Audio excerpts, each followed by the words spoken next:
अगर अभी तक आपने द वॉइस को सब्सक्राइब नहीं किया है तो प्लीज अब लॉन्ड्री के पुराने तरीके को करो टाटा बाय बाय, क्योंकि भिवंडी शहर में आ गया है आयरन आउट प्रोफेशनल लॉन्ड्री, जहां आपको स्टीम आयरन, लॉन्ड्री और ड्राई क्लीन के साथ साथ कस्टमाइज सर्विस भी मिलेगी। साथ ही पिकअप एंड ड्रॉप फैसिलिटी भी है। इनके मोबाइल ऐप से आप आसानी से सर्विस बुक कर सकते हैं। आयरन आउट प्रोफेशनल लॉन्ड्री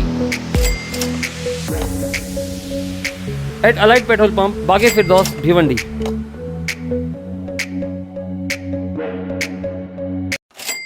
कल सुबह भिवंडी के चाविंद्रा रोड पर एक हादसा हुआ जिसमें एक 5 वर्षीय बच्ची की जान चली गई। लगातार हो रहे ऐसे हादसों पर भिवंडी जोन 2 के डीसीपी नवनाथ ढवले ने आज 12 बजे एक मीटिंग का आयोजन किया, जिसमें उन्होंने सभी राजनीतिक पार्टी के अधिकारी, कार्यकर्ता, महानगर पालिका के कर्मचारी और अधिकारियों को आमंत्रित किया। ये मीटिंग का विषय शहर में दिन दहाड़े घुस रही हैवी व्हीकल्स, साथ ही भिवंडी के ट्रैफिक के अहम मसले पर बात करना था। इस मीटिंग में डीसीपी नवनाथ ढवले ने शहर में हैवी व्हीकल्स की एंट्री पर पाबंदी लगाने का आदेश दिया। साथ ही बताया कि दोपहर 12 से 5 और रात 12 बजे से 5 बजे तक इन्हीं वक्त पर हैवी व्हीकल्स की गाड़ियों को प्रवेश दिया जाएगा। डीसीपी नवनाथ ढवले ने शहर में फुटपाथ पर अवैध कब्जा कर रहे लोगों पर भी कार्रवाई का आदेश जारी किया है। आज यहाँ पे डीसीपी ऑफिस में सभी भिवंडी के जो रिस्पॉन्सिबल सब लोग हैं उनकी मीटिंग बुलाई थी। उसमें सभी ट्रैफिक के अधिकारी, महानगर पालिका के अधिकारी हाजिर थे।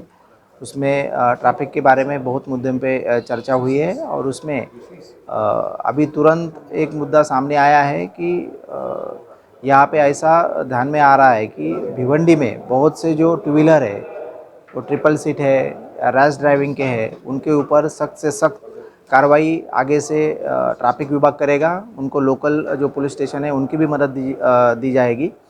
यहाँ पे हमने सीसीटीवी कैमरे भी भिवंडी शहर में लगाए हुए हैं। उसमें अभी हर एक गाड़ी का नंबर हमें ट्रेस होगा। तो यहाँ पे भी हमारा जो कंट्रोल रूम है वहाँ पे हम एक आदमी जो ट्रैफिक का एक कर्मचारी बैठेगा और वो जो ट्रिपल सीट जा रहा है वो सीसीटीवी कैमरा में कैप्चर होगा, उनके ऊपर चालान किया जाएगा, उनके ऊपर सख्त से सख्त कार्रवाई की जाएगी। इसलिए मैं भिवंडी के जो ट्रिपल सीट और जो ट्रैफिक के जो रूल्स और रेगुलेशन है उनका कोई पालन नहीं कर रहा है, उनके ऊपर आगे से पुलिस सख्त से पेश आएगी। और बाकी जो भी मुद्दे हैं महानगर पालिका से कोऑर्डिनेशन करके उस मुद्दे पे भी हम चर्चा करेंगे।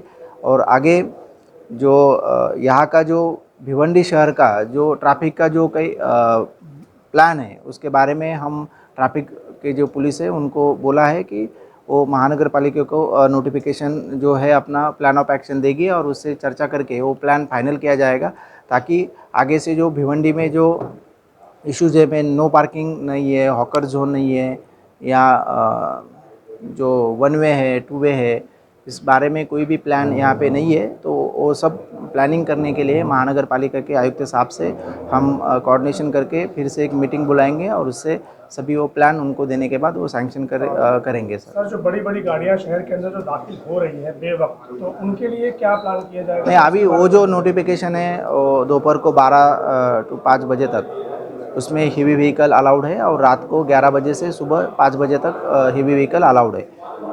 ये जो टाइमिंग है ये छोड़कर हेवी व्हीकल भिवंडी शहर में नहीं आएंगे।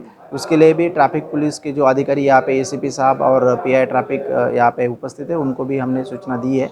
और वो भी आगे से जो नोटिफिकेशन का टाइमिंग है उसके अलावा कोई भी हेवी व्हीकल अंदर नहीं आएगा। अगर आया तो उनके ऊपर भी कार्रवाई की जाएगी। और मीटिंग में एक भी मुद्दा उठाया कि चाविंद्रा से नदी नाका तक जो रोड के बाजू में बहुत से गाड़ी ऐसे ही लगा के वो रखते हैं, ताकि उसकी वजह से भी ट्रैफिक बहुत बार जाम होता है। उसके खिलाफ भी हम आईपीसी की तरह से कार्रवाई की जाएगी। आज भिवंडी ट्रैफिक सिलसिले में यहाँ जो बैठक हुई डीसीपी ऑफिस में, वहाँ काफ़ी सारे मुद्दों पे चर्चा हो गई। लेकिन कारपोरेशन के लिए इससे ज़रूरी जो है, जो कारपोरेशन के रोड जो है, रोड क्लीन रहने चाहिए। मतलब रोड पे जो गड्ढे हैं वो गड्ढे भरने का काम करना चाहिए। और उसके बाद जो मैक्सिमम इंक्रोचमेंट है, फुटपाथ पे लोगों को चलना नहीं आता है, तो अंजूर फाटा से लेकर वंजारपट्टी और वंजारपट्टी से नदी नाका या चाविंद्रा तक ये जो भी रोड है उसका फुटपाथ क्लियर करना, चेंबर जो नहीं है वो चेंबर्स बिठवाना।